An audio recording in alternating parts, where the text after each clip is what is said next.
Hello and welcome to another edition of Another Book Review. This week I'll be reviewing Becky Chambers' novel, A Long Way to a Small Angry Planet. I'll talk very briefly about the author, go into a spoiler-free overview of the plot, talk about what I liked about the book, what I didn't like about the book, who I'd recommend the book to, and finish off with what I'll be reading for next time. I did listen to this on audiobook, so unfortunately I don't have a cover to share. Becky Chambers is a relatively young author. She is best known for this series, which is called the Wayfarer series. This is the first book in the series, and she won a Nebula Award, I believe, in 2019 for Best Series. I think there are currently this book and 3 sequels that have been published, and this is the first of her stuff that I've read. What this is a book about a crew on a spaceship called the Wayfarer, and they are an interstellar crew who travels from place to place, putting up what are essentially wormholes, portals from one area of the galaxy to another. It's explained in the book. It's kind of hand-waved, but they essentially are a crew of essentially roughnecks who go from place to place doing contractual work to install wormholes in the galaxy. We have 8 or so main characters. There are also some side characters, and the book is really there is a plot. There is a species of aliens who have recently been brought onto what is the equivalent of the Federation of Planets here, and they are in need of a quick transport. So this crew, the Wayfarer, has to, through a series of events, go from point A to point B in order to install this wormhole. And the book is really feels more like a road trip than anything else. You have different characters on the ship. You have the captain. You have someone who is in charge of the food and the medical. You have a navigator. You have a pilot. You have kind of a first mate. You have some techs. You have an AI.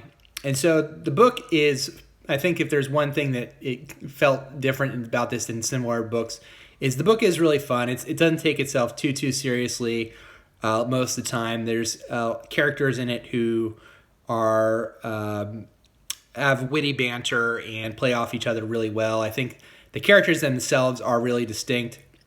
You can tell just from after reading it from a line of dialogue which of the 8 crew members which of the 8 crew members said this line. So I thought Becky Chambers did a really good job of making each character feel different. I feel that the aliens did feel alien, which is really important in a science fiction book.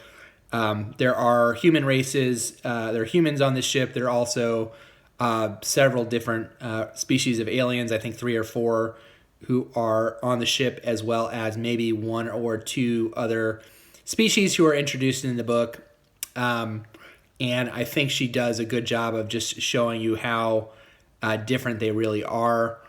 I think anytime you have a series of books, it's hard to judge the first book on its own, but I'm going to here now. I felt like with a cast this large, it felt at times like a little bit of a TV pilot in the sense that it's a road trip and you're going from scene to scene to scene, and sometimes things get resolved really, really quickly. Sometimes there are stops along the way that aren't particularly interesting. There are some characters have more to do than others. There's a romantic subplot that I didn't quite buy. There's actually 2 romantic subplots that I didn't quite care for in the book. I felt like there are a lot of ideas in the book that don't have enough time necessarily to breathe. And I felt that while I enjoyed my time with it, I don't know how much of it will stay with me.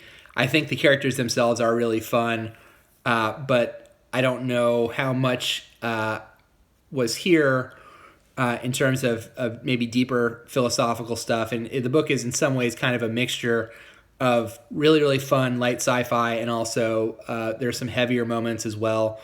And because it feels like every couple pages you're kind of thrown into a different situation, the book has definitely I'm trying to remember what the Brandon Sanderson term is for a plot where you have try-fail cycles. It's very much that way. So the book has trying, succeeding, failing, trying, succeeding, failing, trying, failing, succeeding, trying, failing, succeeding. So you have that, I would call it, if you've ever seen Mad Max Fury Road, it's a similar thing where a character is going along, there's a problem, it gets resolved for a little bit, there's another problem. So that was kind of throughout the book a common thing. And it was just kind of problem after problem after problem, some resolution. There's a little bit of character growth, and I did like the fact that most of the characters are different from where they started to where they ended up.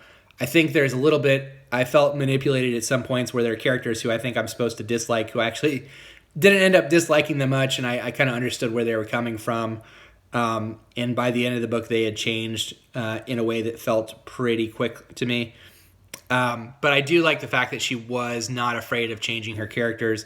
There's a couple characters who go through relatively significant changes in the book, and so I like the fact that she doesn't seem to be afraid to change the status quo up at any moment. I think that most of the characters were enjoyable. There are a couple that had a little less to do. There's a couple that were a little bland, but if you like kind of more sci-fi on more of the lighter side, and you just kind of want what it feels more like to me to be more of like a fun romp with a couple of pretty well executed action set pieces, this would be a book to check out. I think what bummed me out a little bit about the book was that I think it would actually be a really good entry point for a lot of younger readers, people who are middle school and high school, except for the fact that there's a little bit of language.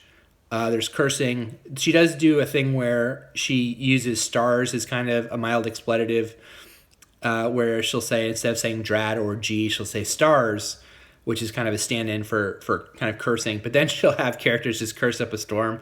And so I don't quite know why she did it that way. But if you have someone in your life who's a science fiction reader or wants to get into science fiction and doesn't know where to start, I think this would be a really good jumping on point, because it does have, it's fun and not scary to the point where, yes, there are things that happen to characters, but you feel overall that the characters will be all right in the end. But there's also a little bit of a philosophical bent to some of the stops along the way, but there's also really, really fun character interactions.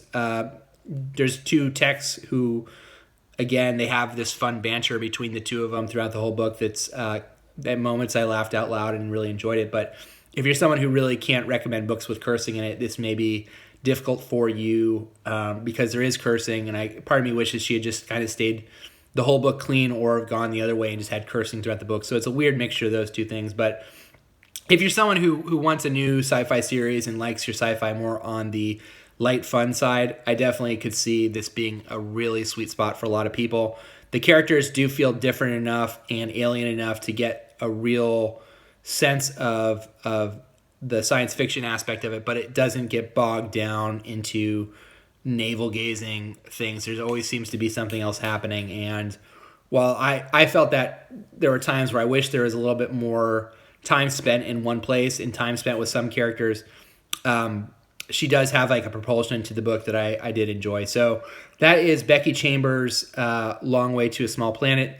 Next time I will be reading, I think it's called The Moon and the Sun, which was also I think it won a Hugo Award in '98 or Nebula, I can't remember off the top of my head, but it was also a science fiction. This one's an alternative history novel, though, and I look forward to reading it. Until next time, please feel free to like the video, subscribe to the channel, and until next time, bye.